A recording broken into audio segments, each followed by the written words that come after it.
we're further exploring themes around the consumer and the way how we are addicted to growth or the economic multiplier of our redundancy.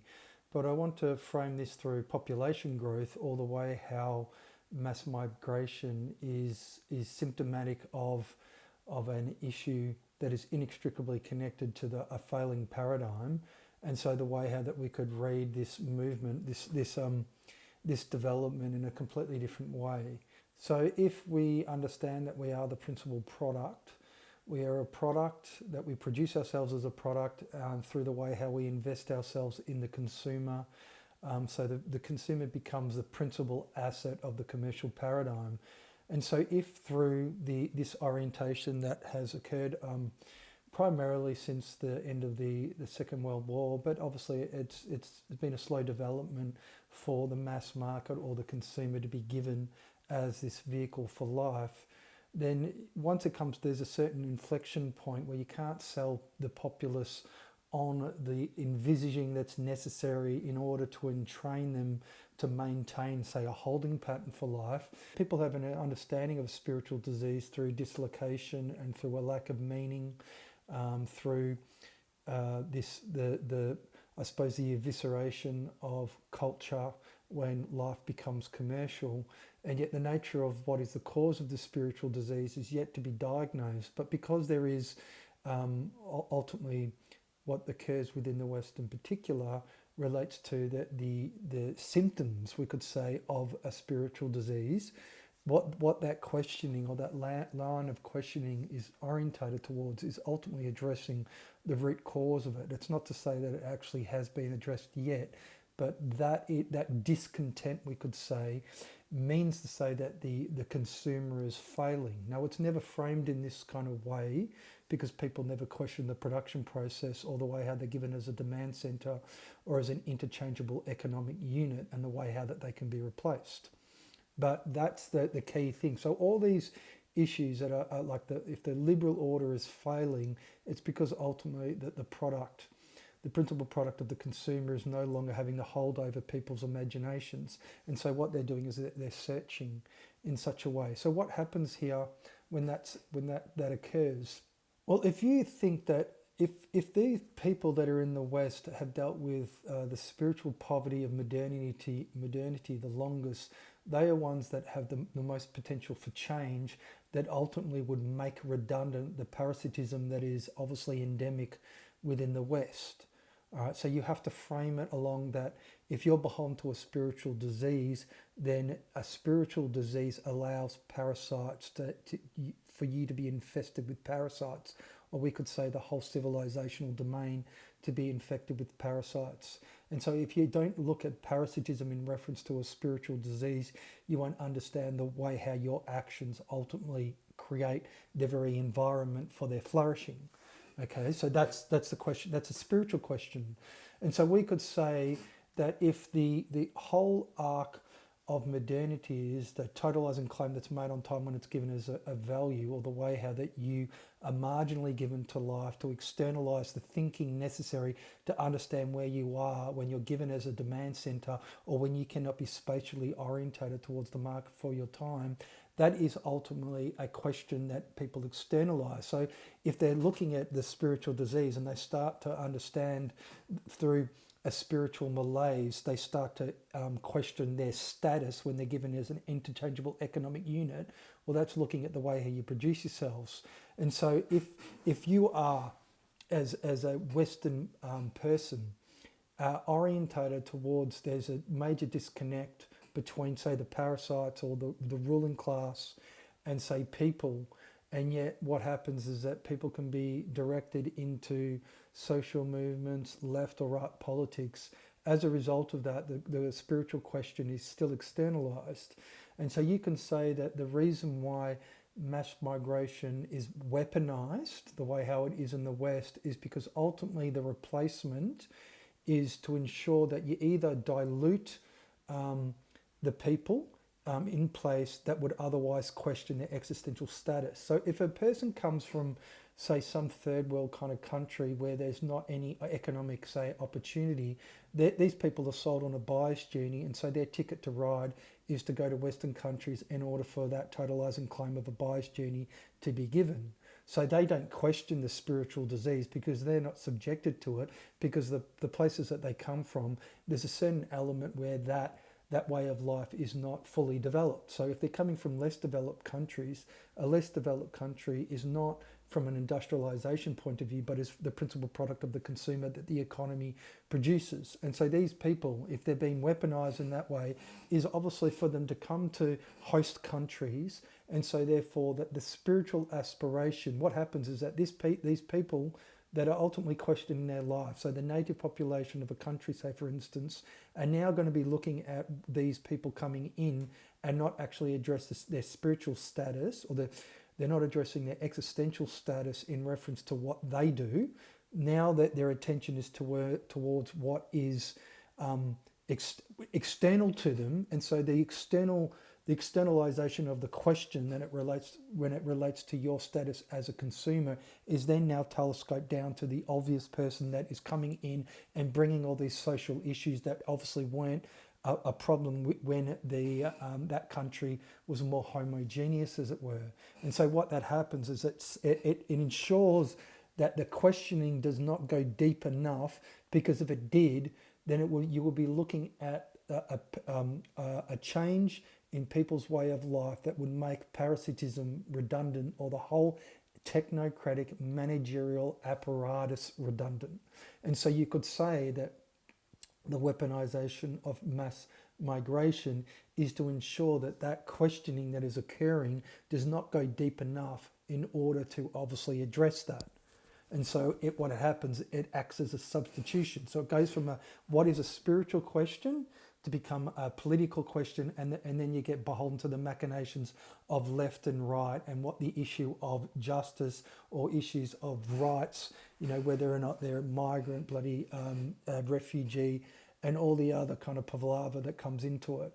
And then, but that, as a result of that, people's attentions have turned to what is external, to still discount ultimately the principal issue that you're not really addressing when you're beholden to these issues. It's not to say that it's not important, but what it happens is that you understand that it's done in a way to ensure that parasitism, or this technocratic managerial paradigm, persists. Because it will persist because these people that come in are discredit instruments, where you, as a native population, if you're questioning your existential status, but yet you're yet to question the nature of the way how that you become a demand center, an interchangeable economic unit, you are more involved in that line of questioning compared to any other people that come and replace you.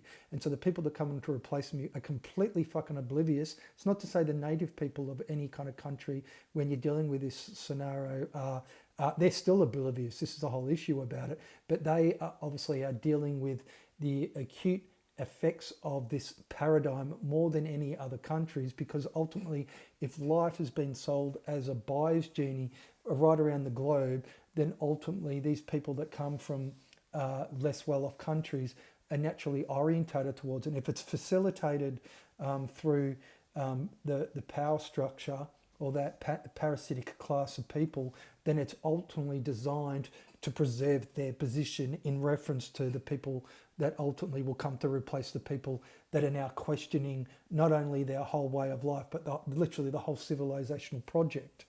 And so you can say in that way, it ensures that any energy or any revolutionary kind of fervor or movement is directed towards a dialectic, and not looking at what is transcendent to that, which is ultimately a spiritual issue that would then transcend the nations of the West, but look at the West in a singular way. So we could say that the parasites of the West need a new host. So what they're doing is they're importing these populations over in order to ensure their own ascendancy through the way how that they cater to like people that have no cultural affinity to the native population, that can be totally inimical or totally hostile to them. And you see a lot of this obviously occurring. You have, you know, you have the scenarios where they are this, the opportunism is obviously in reference to a buyer's journey, and then the way how obviously these people are funded, to obviously to the exclusion of the native population that is there. Why give money to these people that have just fucking rocked up when you have a whole host of people that have been in the country, you know, since not only their forebears, not only them, but their forebears have been there, and yet they are marginalised to the exclude, or they are marginalised to give more precedence or preference to these people that are literally just fucking come off a boat. I mean, you know, that gives you an indication of the preference. The preference is in reference to these people are more ripe to be managed as credit instruments compared to these other people that are ultimately dealing with the spiritual deprivation that has been animated for a few centuries within the West. And so these become the new host, we could say. And so, you know, so if you think if they become the new host, well, they're orientated towards, you know, betterment. This is always the story of the migrant, is that obviously they make good on the opportunity that the country that they come to presents itself, but that opportunity is literally just a buyer's journey.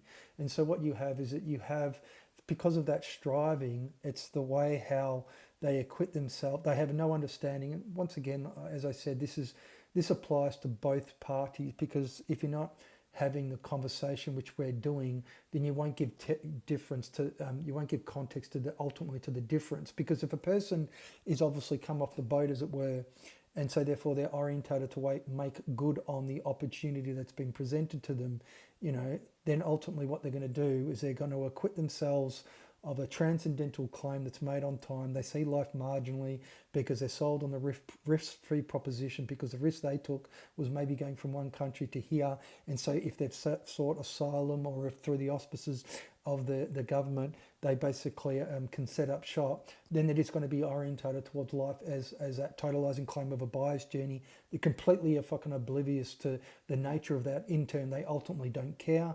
And so as a result of that, they are more inclined to have their vision entrained in reference to that. And so therefore they become a lot easier to manage compared to the disgruntled native population, obviously, that are seeing the way how, if they're still a majority in their country, and now the parasitic class are immune to the power of people, when then they know that they are being discounted. And the reason why they're being discounted is because obviously you cannot leverage them anymore for an end that actually just maintains the paradigm. So what you need to do obviously is replace them for people that have the aspiration in order to become the credit instrument that these other people were. And so in turn, the native population are discounted, and the people that are replacing aren't. This whole way of looking at it is completely, people always talk about, say, mass migration, the weaponization of mass migration. Why is there the whole idea about diversity? Like, and if you think about that, there's actually no diversity when you look at the totalizing claim of a buyer's journey. And this is the one thing people kind of refuse, because if you think that what diversity or multiculturalism is in reference to different flavors of food that you can eat, or different ethnicities or whatnot, when you're looking at the principal culture, which is commerce, then ultimately that is the thing that you need to work off. You need to work off the denominator with these things. And so ultimately there will be differences in reference to religiosity, but religiosity is, well, I mean, religiosity is in reference to the buyer's journey that's been set for it.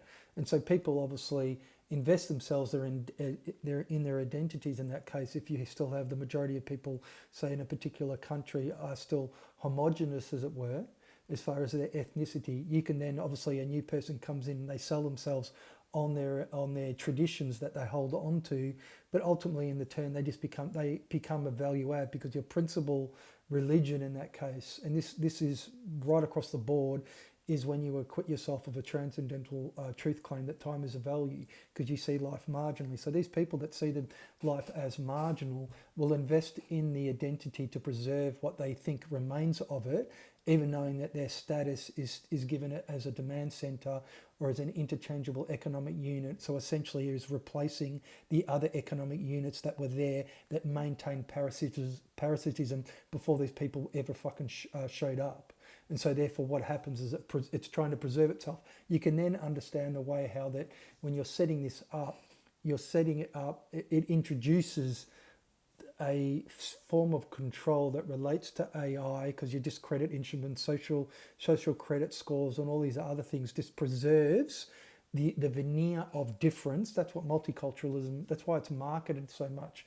People think that multiculturalism. You do have these differences, but they're marginal in reference to the form of life, as I always say, because the form of life. If people were to be orientated beyond a totalizing claim of a bias journey, it's kind of like the Cathars and the Catholic Church.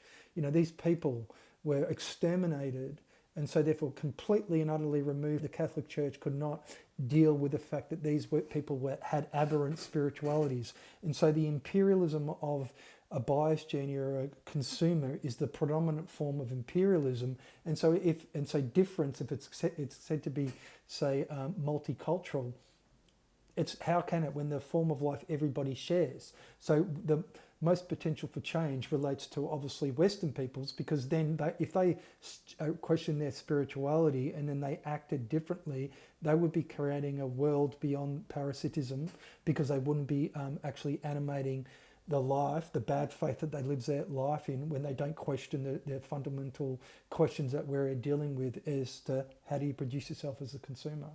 So this is just another way to look at it, maybe. Anyway, cheers.